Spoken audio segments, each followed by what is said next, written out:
The filming industry has once again shown itself as a sewing circle ever since the seemingly sudden acquisition of Red Cinema by Nikon. Of course, it traces back to yet another filing of a lawsuit by Red Cinema, this time against Nikon for implementing their NRAW. Starting off like every other Red lawsuit, accusing them of infringing on their patent for internal compressed RAW, a patent that many believe was granted unjustly as it was too broad and has been protected too fiercely. And this is exactly what Nikon went to court to prove when Red predictably came after them for the Nikon Z9's firmware update 2.0, which introduced their own version of internal compressed RAW. But as the legal battle crept up in our feeds and speculation was wild, things suddenly went silent. And next thing anybody knew besides the people involved, the court case was dismissed, and Red announced that they were being acquired by Nikon. At the present time, unless you're watching this in the future, nobody really knows what's going on or what to expect. Did Nikon foresee a victory? Would Red rather sell their company than lose their golden goose of a patent? And what happens now that Nikon owns Red? Will they continue to sue anybody that uses their own flavor of compressed RAW, even though they were the ones arguing that the patent is unjust and shouldn't hold up in court? I mean, this is big business we're talking about after all. It's all about that money. As somebody that's a passionate video editor and also loves cameras, I really hope that this means there will be more formats and more innovation when it comes to compressed RAW for many more camera models and companies and blah, blah, blah into the future. But the truth is that nobody knows what this really means. With founder Jim Jannard and CEO Gerald Land now at advisory roles at Red, and Jannard is starting a new sunglass company, perhaps to compete with his old baby that was ruthlessly taken away from him many years ago in a corporate takeover, Oakley. As the world talks about these industry-shaking events, what's really interesting to me is the people behind the scenes, the ones that invented it in the first place, you could say, the ones that are passionately creating the worlds that we see and building the tools that we use. It's interesting to me to understand the key players involved. At the center of the story, of course, is Jim Jannard, the founder of Red Cinema, and before that, the founder of Oakley, a sports enthusiast, a cinema enthusiast, and someone that is not afraid to take risks. At this point, I don't think he has very many risks to take, but he is someone that started from the ground and built himself to the sky. Some see him as a positive force for good of whatever industry he's in. Others see him as a supervillain, being selfish and greedy. I believe that the truth is always somewhere in the middle, and I'm going to try to stay very neutral in this video. Did you know when I'm done making this video, I'm actually going to go ahead and make another video. So if you've enjoyed this video, I just want to say that you'll probably enjoy the next video, and you might even enjoy the last video, and why not go ahead and subscribe? Because I never thought I'd say it. I've heard other channels say it, and I have a lot of people watching my videos that just aren't subscribed, and I mean, I don't even have 1,000 subscribers, but sometimes I get over 1,000 views and even over 1,000 likes, but nobody subscribed. Please do subscribe. Jim Jannard is one of the most famous and influential founders and inventors of our lifetime. He was born in 1949 on June 8th in Los Angeles, California, a city that is one of the most famous cities in America, about to embark on a lifetime that could be seen as the pinnacle of the American dream. He's a college dropout that really didn't need that degree. He has a passion what has driven him to have the know-how to create luxury, and not just any luxury, but the absolute best in whatever industry that he is building, whatever he's building in. I would say from the very start, Jannard was a go-getter, and he would go on to build not one, but two empires that would influence the space that they were in, and he would go on to achieve more than I'm sure he ever thought possible, with extraordinary success. And all while battling already established and fierce competition while navigating the world of intellectual property rights. Jim's story begins the way he lives, with American ingenuity, selling motorcycle grips out the back of his car like Too Short selling rap albums out the back of his truck, riding his bike all over local areas, and even making friends growing up with many of the professional dirt bikers of California that would come into play later on. He was born in LA, but he was raised in Lumber, California, which means that although I wouldn't call this a country town, it's definitely not the big city.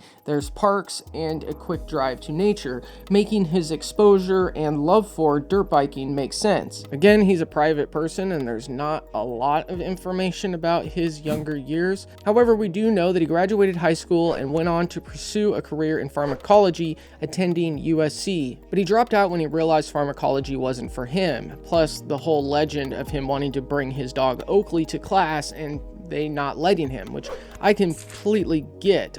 It's hard to leave your baby. So after dropping out, he would take his dog and he would travel the southwest of the US and have all sorts of adventures on his motorcycle. So of course, when he got back, he had to make some money, and money he would make. And the way he would make it is he would show up at motorcycle spots and areas and sell them his new grips. In 1975, with a $300 investment for a business license and enough material just to get started, Jannard founded Oakley, named after his now deceased trusty companion. He wouldn't move into eyewear for a while, focusing mainly on motorcycle grips. And he would design his own motorcycle grips with a unique material, which sort of became his claim to fame. Unobtainium, which sounds something straight out of X-Men. Your skeleton has been infused with a rare metal called adamantium. Soon after, Jannard would get the idea to apply this new material to sunglasses. I mean, it's California, everybody wears sunglasses, why not? This was a move that would catapult Oakley into the public consciousness. Unlike the typical fashion eyewear of the time, Jannard's sunglasses were focusing on athletes, performance, and functionality. And the use of adamantium made Oakley sunglasses comfortable and secure during intense physical activity. And there were quite stylish designs on top of it. And I assume because of being well connected with the motorcycle community, many famous motorcyclists that would then spread to other athletes would start wearing them, and then soon even celebrities. Oakley sunglasses were everywhere, with endorsements from everyone, from cyclists to NBA legends like Michael Jordan and Dennis Rodman. Movie stars like Tom Cruise would wear them in famous movie Top Gun, among other celebrities. And Jim Jannard would remain deeply involved with the company, operations, and overseeing everything, from product design to marketing.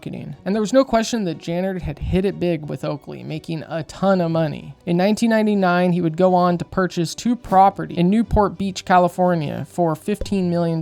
Throughout the whole time period of Oakley growing and getting bigger, selling, and all the athletes, there were a lot of copycats from both smaller companies and large conglomerates trying to take Oakley out, copying their styles and materials. So much like Red years later, there were many court cases. Oakley would then go public in 1995, and they just kept growing and growing. But none of this went unnoticed, especially from the biggest sunglass maker in the world even to this day, Luxottica. And Luxottica wanted to buy them. Jannard initially told them no, but Luxottica, owning everything from the factory floor to the stores that people bought them in and everything in between, said if you don't sell it to us, then we just won't sell your sunglasses. So Oakley started losing money simply to the fact because internet was there, but nobody really used it the way that they use it now, and certainly not for purchases. So they were bleeding money. And I would imagine, 1, because it would be like basically your only option, and 2, because now being a publicly traded company, you have to do what's best for the shareholders. So in 2007, they would sell Oakley to Luxottica.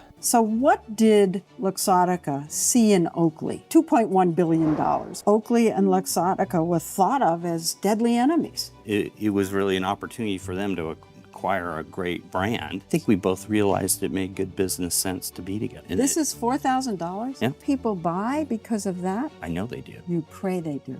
I got a tattoo on the back of my neck that says they do. And oh boy, Jannard was a salesman, because when the goggles wouldn't fit under the helmet and all the bikers got frustrated, one day they put them on top of their helmets and then they kind of ran with it for marketing, and it blew up and became sort of a trend. And there was a whole bunch of other stuff sort of like that, and there was lawsuits, but I want to get to red cinema because I like cameras. I also got to say that I love Oakley. They were like the first cool sunglasses that I had. I had a friend that gave me a pair that may have been like loosely connected to Oakley somehow. Not really sure. He may have made it up, but I don't know. But regardless, he had some pairs of Oakley. He gave me a pair. I loved them. They were the best sunglasses I ever had. But then I lost them at the beach, and they were under warranty, but it doesn't really help you when you lose them at the beach. So that's my story about Oakley on a personal level.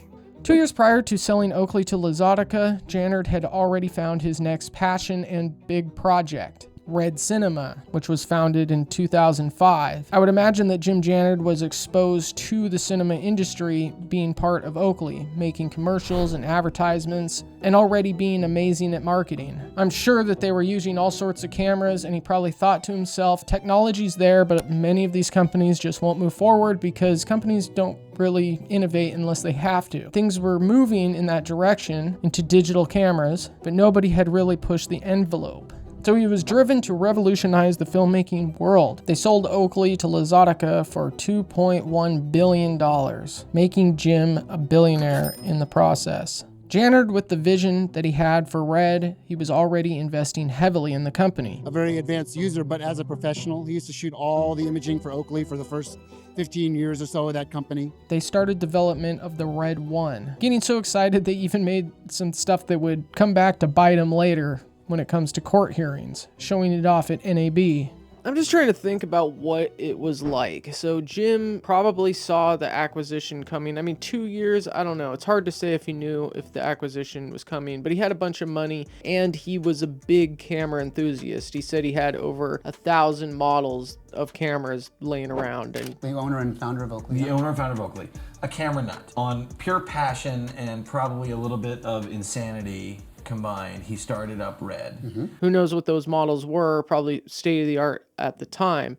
And at the time, many cinematographers, people in Hollywood, people making documentaries, they didn't want to use digital cameras because there's this new technology that had been out for a while now, but it wasn't good enough for like putting into theaters. It had really low resolution. There was no raw technology. It was kind of right on the pinnacle. He must have seen it coming. He must have been really into cameras the way that if you're watching this video, you probably are, and the way I am, and just watching the market and watching all the technology. Star Wars Episode 2 came out and it was captured on MPEG-2 footage. They were using a new type of Sony capturing, which was like better than other codecs, but it wasn't necessarily raw. In 2004, Adobe releases the first version of D&G, which is basically very uncompressed raw. It's still what RE can shoot. It's not always shot because it's just so big. When you edit and resolve in ProRes, you have to convert to D&G and it just makes the files expand. For video, I mean, it's gigantic. So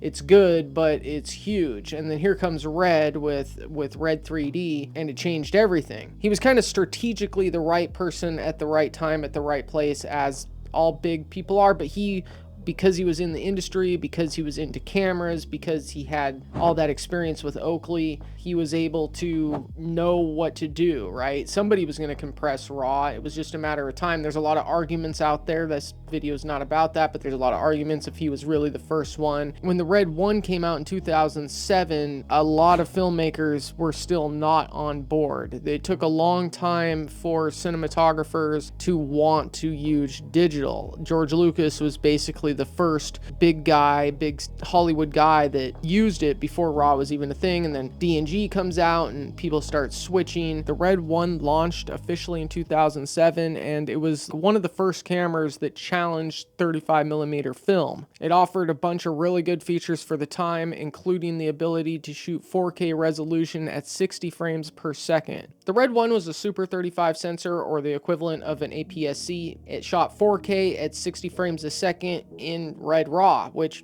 was amazing. I mean, that's even still like really amazing. A lot of cameras don't have those specs now. The filming industry slowly adopted it. The girl with the dragon tattoo was shot on a Red 1 in 2008. In 2009, Red acquires Bravis 35, which was a lens mounting technology company, and of course this expanded the mounting capabilities of Red. I feel like there's a whole video there, but not right now. Maybe later if there's enough interest. Like and subscribe. 2011, the Red Epic X launches, which was a 5K sensor now. It was smaller, more durable, more versatile, has an LCD screen, and is much more like the Reds that we know of today. An amazing box design, which I don't think Red was the first, but they are definitely well known for, and everybody loves the box design. God, I wish I could afford one. The very next year, 2012, the Red Scarlet X was launched. This was their first so-called so-called affordable, more consumer grade camera that still was 5K, still had all the great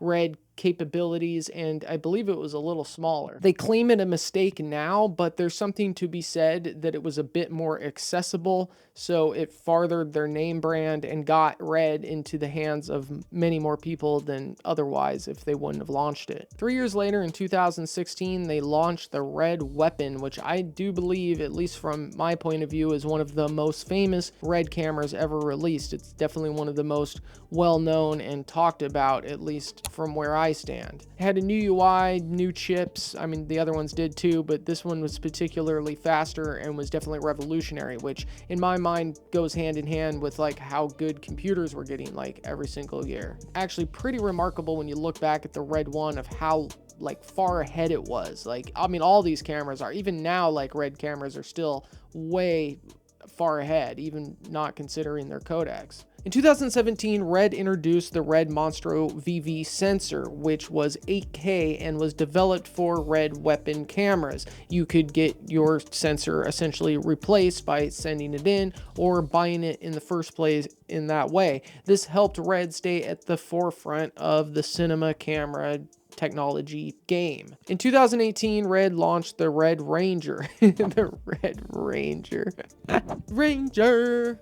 In 2018, RED launched the Ranger camera system, and this was aimed at high-end productions. It's a very, very expensive camera. High-end productions that needed more integrated camera solutions. Getting into more modern day, the RED Komodo was launched in 2019, and what's really cool about the RED Komodo is it has a full readout sensor, meaning there is no rolling shutter. Usually a sensor is read right to left or left to right in one way. Faster it goes, less rolling shutter you get. This one is all at once. This means that you can shoot sports and live action really, really well, along with virtual production like green screens and these new cinema walls. In 2020, they launched the V Raptor, which is their flagship. It has an 8K sensor, an amazing resolution, and pretty much, I think in my mind at least, these last few cameras they released are near perfection when it comes to RED cinema cameras. In 2022, they released the RED Raptor XL, expanding the Raptor lineup. This is a higher quality, bigger, more robust, more expensive, better in every way, pretty much. Diminishing returns, more money spent. Both these cameras are insanely expensive. This version is really set up for a large team with integrated I/O and more professional options. 2 years later, we're basically to the modern day. RED keeps being RED, but now Nikon has swooped in after the lawsuit and sucked them up. Now let's get a little bit into the lawsuits, and I just want to say I'm sorry about the next section is going to be lower quality, at least when you're looking at me. When it comes to RED and lawsuit, there were many, and it was plentiful. Some, in my opinion, are more interesting than others, but all of them came out in some weird way where we don't know the complete outcome of the situation. Everything was either settled outside of court or reached some sort of agreement or settlement. We don't really know exactly what happened with most of these lawsuits. So let's start with the first big one that we're really aware of, and that is when LG asked permission from RED to use the word Scarlet to name one of their TVs. They asked RED, could we please use the name Scarlet? We know that you are currently in development of a camera that you're going to name Scarlet. RED said no. They went ahead and tested their luck. They liked the name, so they developed the TV, named it Scarlet, and even shipped a bunch of units, I think about 3,000 or so units to South Africa. And ironically, these TVs had major software problems and ended up not being a very good deal for anybody that ended up buying them. And then RED, of course, sued them for infringement and copyright because they said, which makes sense, they wanted to protect because they have LCD screens on their cameras, and they probably didn't want to prevent any like future possibilities of making LCD screens. And I mean, it sort of makes sense when you read through it. Basically, like most of these lawsuits, the general public doesn't get the full picture of what the agreement or the settlement or whatever happened. Now, this next one is actually the most interesting to me as far as story goes. It sounds like a Netflix series or a movie, and I would love to make a full video about it, but it would be time consuming because this is when Red sued Arri. The court case lasted from 2011 all the way till 2013. This was when Jim Jannard's personal email was compromised by Michael Braven, a former Arri executive. A lawsuit against Braven and Arri was filed in late 2013. I mean, what are the circumstances that happened? Like, did he hack in there like he was like a hacker? Did he hire a team? Like, was he at Red? Was he like looking for a new job but he was like secretly undercover for Arri? Like, it's just so bizarre to me. And you know what it really shows too is if the conspiracies in my head and some of the ones alleged are true, it really shows at that time at least Arri was afraid of Red. They saw them as real competition and something that was very competitive, as I guess 2000, when you think about it, around that time period is when a lot of movies were starting to try out Red in their workflows. He had unauthorized access to his emails, and they were alleging that claims of industrial espionage. It settled in 2013. I think Red got a lot, I mean, according to some of the stuff I've read, which is mainly speculation, so I'm speculating on speculation, that they got a lot more like, we're going to protect ourselves. And I think Jim himself, just working on this project, over time got more and more jaded and more lawyered up. And honestly, like, who can blame him? There's a lot more information here if you want me to make or attempt to make a better, longer video about that specific subject. Let me know. It will take some deep diving to really unravel anything more than just scraping the top of it, but it really is quite interesting. And like everything else, there's very little information. Then in 2012, Red would go ahead and sue Wooden Camera for infringement of copyright, making third-party camera accessories. The company, of course, is known for making accessories for all sorts of cameras, and it made some accessories that were similar to a lot of Reds, and this whole thing seems pretty straightforward and very Red-like. They were making accessories that were similar to some of the Red accessories for other cameras, maybe incentivizing people not to buy Red cameras. They were also making accessories for Red cameras themselves, meaning that you wouldn't have to spend so much money buying the first party accessories. The general consensus is that the accessories were the likes of mounting plates, handles, and other types of rigging accessories. I embraced when we started allowing third parties on accessories, and that was a long time ago. You know, that was DSMC 2 time when we tried to make everything ourselves. And I have a warehouse of stuff and accessories that are just junk. I mean, we didn't know what we were doing. We made a lot of really bad stuff. And that stuff is, you know, you learn from that and you learn, okay, maybe we don't need to do everything ourselves.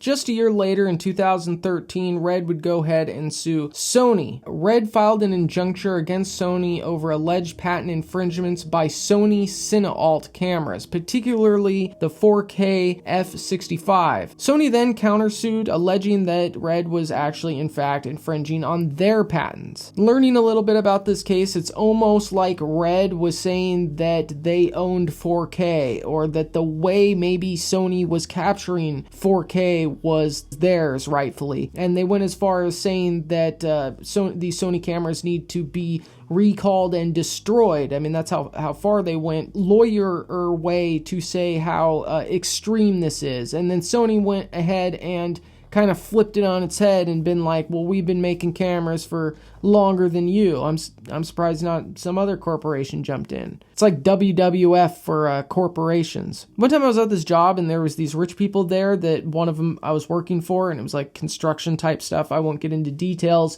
but it like they were so mad at each other that like regular average people would have like thrown blows, but instead they like called their lawyers. I don't know. Food for thought. This is another lawsuit I would say that could take a whole nother video. Like any of these lawsuits could take a whole nother video or even documentary series, and probably more resources than I can get my hands on. Like you'd actually have to find some of the people involved and get them to spill the beans, and a lot of them are probably under NDA, and things like that. I just want y'all to know that I am very well aware that the history of Jim Jannard and Oakley and all the people involved at this ginormous company, along with Red and its ginormous company, have basically unlimited stories, and any one section probably could have an entire Netflix documentary series dedicated to it. So I'm not like pretending that this is all that happened or this is all a history. Like, more I dig as I'm making it,